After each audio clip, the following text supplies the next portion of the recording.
اس لیے شراب پی کے طلاق دو گے طلاق ہو جائے گی، خوب اچھی طرح ذہن میں رکھو، کیونکہ شریعت میں طلاق کا مدار زبان پر ہے اور شراب شریعت میں قابل عذر نہیں ہے، خوب سمجھ لو.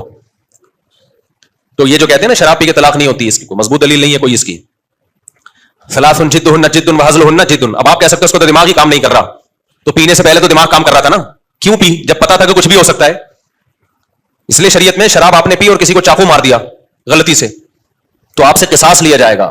یورپ میں تو یہ عذر ہے کہ آپ پی بھی تھی آپ کو پتہ نہیں چلا، اسلام میں شراب عذر نہیں ہے. بندہ مار دیا آپ کو قتل کیا جائے گا، قصاص لیا جائے گا. آپ کا یہ کہنا کہ میں پی بھی تھی مجھے نہیں پتا چلا تھا اس لیے میں سمجھا گائے ذبح ہو رہی ہے تو میں بندہ مار دیا، بندہ ذبح کر دیا، تو اسلام میں یہ عذر قابل قبول نہیں ہے. اس لیے کہ اسلام یہ کہے گا کہ پی تو اپنے اختیار سے ہے نا، شراب پینے سے پہلے تو دماغ کام کر رہا تھا نا، جب آپ کو پتا تھا پینے کے بعد کچھ بھی ہو سکتا ہے تو آپ پھر خود ذمہ دار ہو ہر عمل کے.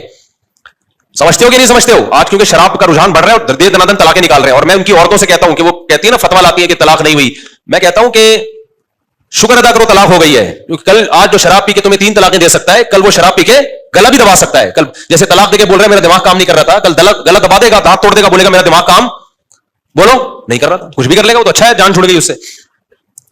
تو خیر، تو اب دیکھو کتنا یعنی اب کتنا زبردست سسٹم ہے. پھر بھی حادثے کا امکان جہاز میں ایسا نہیں ہوتا کہ 100% کیا ہو جائے، امکان ہی ختم ہو جائے، نہ امکان نہیں ختم ہوتا. اور پی آئی اے میں تو الحمدللہ آپ کو پتا ہے، پی آئی اے کے خلاف زیادہ نہیں بولتا میرے بھائی، ہماری اپنی ایئر لائن ہے، پھر وہ لوگ غصہ کرتے ہیں. آپ کو تو چاہیے پی آئی اے کو پروموٹ کریں تو آپ خود سفر کریں پی آئی اے میں. اچھا خیر، تو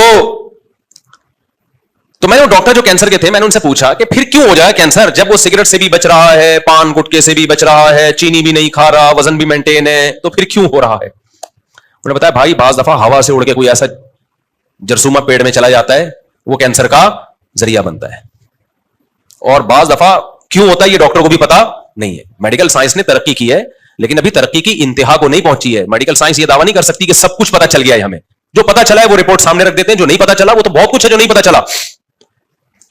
تو حادثے بھی ہو جاتے ہیں اور باہر ملکوں میں بھی ہوتے ہیں حادثے. جب کورونا آیا ہے، کورونا تو بتاؤ اس نے پاکستان میں زیادہ تباہی مچائی ہے یا ترقی یافتہ ملکوں میں؟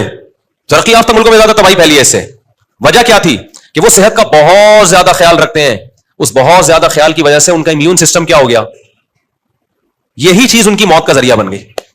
ہمارے ہاں مچھر الحمدللہ، میں نے ڈاکٹر کو کہا جب کووڈ ہو رہا تھا، میں نے کہا ڈاکٹر صاحب میرے کتنے چانسز ہیں کووڈ سے مرنے کے؟ انہوں نے کہا بہت کم چانسز ہیں. آپ کو کبھی ملیریا ہوا؟ میں نے کہا ہوا ہے. انہوں نے کہا کم چانسز ہیں. ملیریا والوں کو کووڈ سے مرنے کا چانس کیا ہے؟ ایک دفعہ مچھر نے کوشش کر چکا ہے مارنے کی ان کو، مچھر ایک دفعہ مارنے کی پوری کوشش کر چکا ہے، نہیں مرے. اب ان کا جو امیون سسٹم ہے وہ کیا ہو گیا، وہ طاقتور ہو گیا. کورونا سے مرنے کا چانس ان کی تحقیق تھی واللہ عالم، کہ ان کی ایک تھیوری تھی، آپ کہہ لیں کہ ریسرچ کے لیے ان کا ایک رائے تھی، جو چیز انسان کی حیات کا ذریعہ ہوتی ہے وہی چیز اس کی موت کا ذریعہ بن جاتی ہے. یہاں سے میں ایک اور بات آپ کو بتاؤں، آج کل ماہر نفسیات بہت سارے آ رہے ہیں، ان کے انٹرویوز بھی آ رہے ہیں، بچوں کو کیسے سمجھایا جائے، بچوں کی کیسی تربیت کی جائے. یہ بات یاد رکھو، یہ ماہر نفسیات میجورٹی ان میں آپ کو بچوں کی تربیت کے بارے میں گائیڈ نہیں کر سکتے. ان کے اپنے بچے ہی نہیں ہوتے تو یہ کہاں سے گائیڈ کریں گے؟ کچھ علوم کتابوں سے نہیں آتے. مجھے میں نے ماہر نفسیات کا انٹرویو سن رہا تھا، انہوں نے بہت بتا رہے تھے کہ ایکچولی یوں بچوں کو آپ یوں، پھر بچہ جب کچھ وہ کرے نا تو بچے کو جب ڈانٹ ہے تو پھر بچے کو بولے بیٹا آل از اوکے، تاکہ وہ ڈپریشن میں نہ جائے. اٹ از کیا؟ اٹ از اوکے، ڈپریشن میں نہ جائے وہ. سیلف رسپیکٹ وغیرہ وغیرہ. مجھے خیال ہوا جو میرا گارڈ ہے نا ساجد، میرا شاگرد بھی ہے، یہ لوگ ایک ہی گھر میں رہتے ہیں، بڑا گھر ہے ان کا ماشاءاللہ، اور میرا خیال ہے 25-30 تو ہوں گے کزن بہن بھائی ملا کے، اور ایسی خاندانی تربیت ہو رہی ہے. حالانکہ ان کے ماں باپ نے، دادا دادی، نانا نانی، ان لوگوں نے نہ کسی ماہر نفسیات کو دیکھا نہ کسی ماہر نفسیات کو سنا. بچے ایسے پاورفل نکل رہے ہیں، ایسا کانفیڈنس، 12-12 13-13 سال کی عمروں میں کمانا سیکھ جاتے ہیں.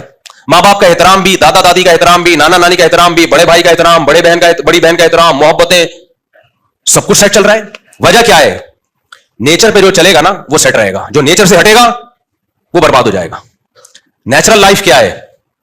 بچے کو ڈانٹ ٹپڑ بھی چاہیے، چترول بھی چاہیے، سمجھ رہے ہو؟ کثرت سے بہن بھائی بھی چاہیے جن سے وہ لڑے، جن کو مارے پیٹے، وہ اس کو ٹوٹے پکڑ کے پھر شکایتی ٹٹو بنے جیسے بچے شکایت کر رہے ہوتے ہیں، پھر ابا کی طرف سے تنبیہ ہو. یہ جب تک یہ پورا ماحول کریٹ نہیں ہوگا بچے ڈپریشن کے مریض بنیں گے، جو کہ بن رہے ہیں. 1000 گز کا بنگلہ ہے، بچہ ایک ہے یا 2 ہے، اس میں ویسے ڈپریشن میں جانا ہے بچے نے، کارٹون سے دل تھوڑی ملائے گا. بچے کو بہن بھائی چاہیے میرے بھائی، نہیں ملیں گے وہ پاگل ہو جائے گا. لوگ کہتے ہیں ایکچولی تربیت نہیں ہوگی. ابے تمہارے ذہن میں تربیت کا جو مفہوم ہے نا وہ مفہوم ہی غلط ہے. تم سمجھتے ہو ایک بچہ ہوگا ڈاکٹر بنا دوں گا، ڈاکٹر بن جائے گا، ہو سکتا ہے انجینئر بن جائے.